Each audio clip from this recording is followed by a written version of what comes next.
a shot. This is just like an establishing shot for us to capture a bit of B-roll. Yeah. As you guys are entering, so just walk into the shot and take a seat.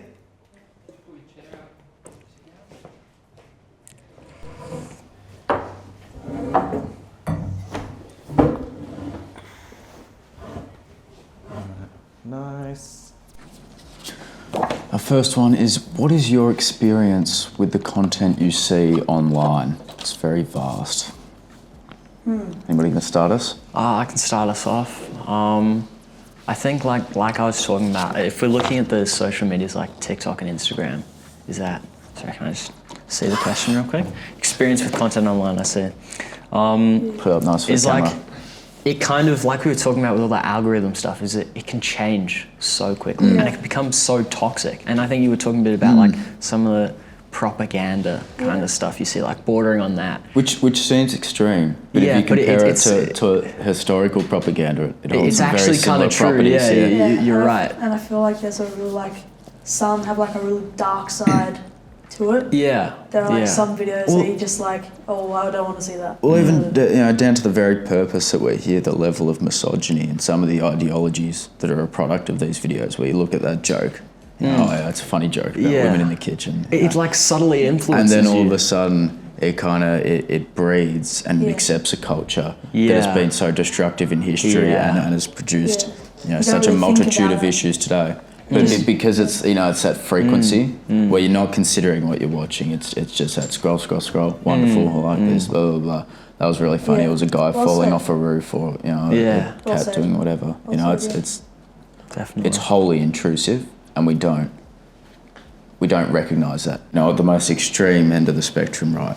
You say it to the wrong person, but this wrong person doesn't go, oh my God, that's horrific. They go, oh my God, this is so funny. You just made a rape joke. And then all of a sudden, it builds an acceptance for the culture. And I think you guys will know this as well as I do. But as each time you make a joke, or each time you poke fun at it, or these truly serious topics that are affecting the people around us, it makes it a little bit more okay. Yeah. And then you make it a little bit more okay. And somebody else does this and this, and then all of a sudden he's raped a girl at a party. And we're thinking, how did this get here? It seems so foreign. Yeah. But there's been so much that has led to it. And then when it's like right in front of you, it's like, oh my God, this is so horrible. Exactly. But you've been so exposed to it in minor amounts. Yeah. Well, I feel like in the moment, if you're like scrolling and you see something that's like, you think it's alright, but then like, if you actually like kind of think about it, it's like, oh my God, that's horrible. Like, why would anybody want to do that, even think about doing that? When you separate yourself from the and you just feel like so bad. It's like, oh, why did I think that was funny? Oh. I almost noticed that something like, I want to go on Reels or TikTok. It's almost, how do I put this? It's like a protective film on some of the actual ideologies that are behind it. Like, I watch something and go, that's funny, or, that's a great play on words, or, oh, that was hilarious. But then just the very act of scrolling almost desensitizes you from what's actually going on. Yeah. It's like a protective layer from what's actually lying underneath it, because you're not looking for it. Yeah, it's false dopamine. And your mind isn't kind of active enough to actually backtrack and go, that was wrong, until maybe 3 videos later, or when you stop scrolling. And then then you're in a loop, and then and then maybe days later. Yeah, it's when you actually oh God, I really saw something that was horrible. icky. That was yuck. Yeah, and when you actually interact with the real world. Who do you follow online and why? Yeah, I don't know. I guess I haven't really put thought to who I follow.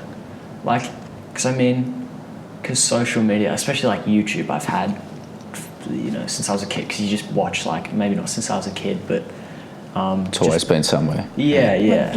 So then I probably still follow, Dude Perfect or something on YouTube, or I don't know, Stampy Cat. Do you remember him?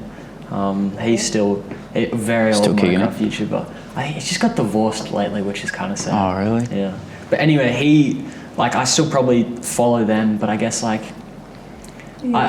think I rely less on following and subscribing. And a lot of if we're talking about YouTube, a lot of YouTubers talk about, they believe that subscribes is a dying method of showing like someone's popularity. Absolutely. Especially because of, you know, the fast nature of even YouTube Shorts and stuff like because that. Because people have lost the ability to be attentive. Yeah, and also the power of the algorithm is like, I don't need to follow this person, they show up constantly in my app. Even a lot of, you know, kind of women that make content have to be so concerned about like Pokemon. You guys heard of Pokemon? Yeah. She's got some like, a lot of weirdos, you know, follow her, and then like you have to be so careful whether you're like a creator or something about what you disclose, because you have so much power to influence, and it's both the creator that should be aware of their influence and the people and who you follow. You should be aware of what they're trying to influence from you, and that's like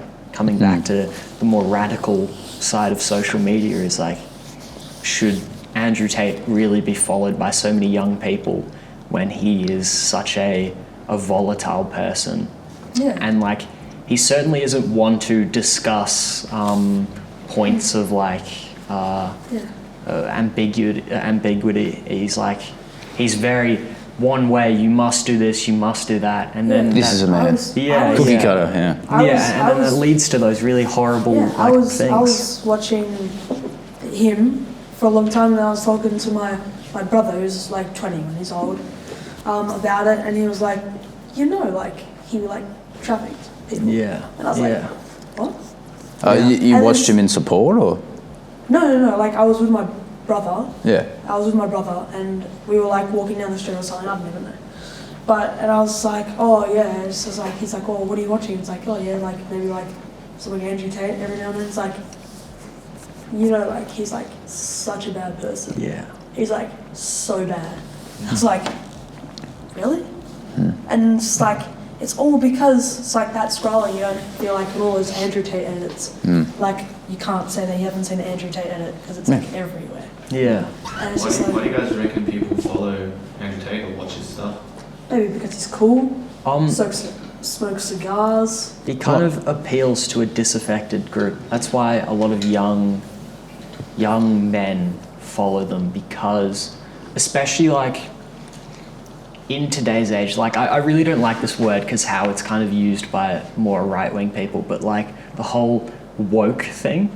So, and that leads to a lot of young men feeling, it's like being aware of trans rights and all that, and not woke being is like, sexist. If you're truly woke, then you're like vastly left-wing. And I think Andrew Tate gets followed because he kind of appeals to these young men, because I guess a large thing is they feel like inequality being promoted more through LGBTQ groups or even like people of color or other ethnicities, is that these young, mainly white men all of a sudden feel like they're losing their rights. And there's that old saying, it's like something about people that have always had their way, when treated equal, feel like they're being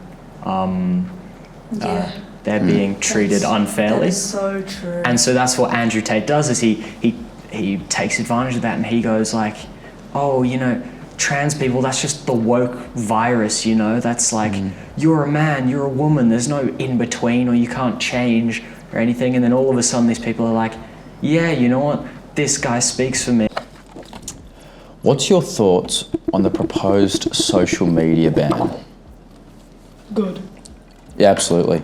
I look at my 13-year-old sister, she's on Snapchat all the time. Like the kids, you know, if you look at her, you know, is that in terms of questions around body image and how she perceives herself, a bunch of models wearing bikini with, you know, unrealistic body expectations. Why in the world would you expose a developing girl or boy to that, you know? Yeah, I feel like I watched this, it was ages ago, but it was like on the brain and how it works and how like you see things.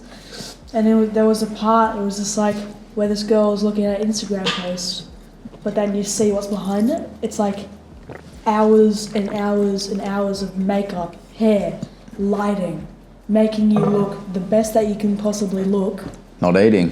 Not even Yeah. in that, they all in that push, one picture Yeah. that Yeah. makes you feel bad. And they all I push hate like that. there is an objective, like good looking or something. I mean, I wish when I was younger, I wouldn't have as many body issues as I do now. If I didn't, because I know the social media ban doesn't affect me. I think it's like 16-year-olds or something, Really? like 16 and under. Yeah, 16 under. And I just wish that, you know, when I was 15, 14, 16 even, that I didn't have that, because then I wouldn't be as like concerned about the way I look.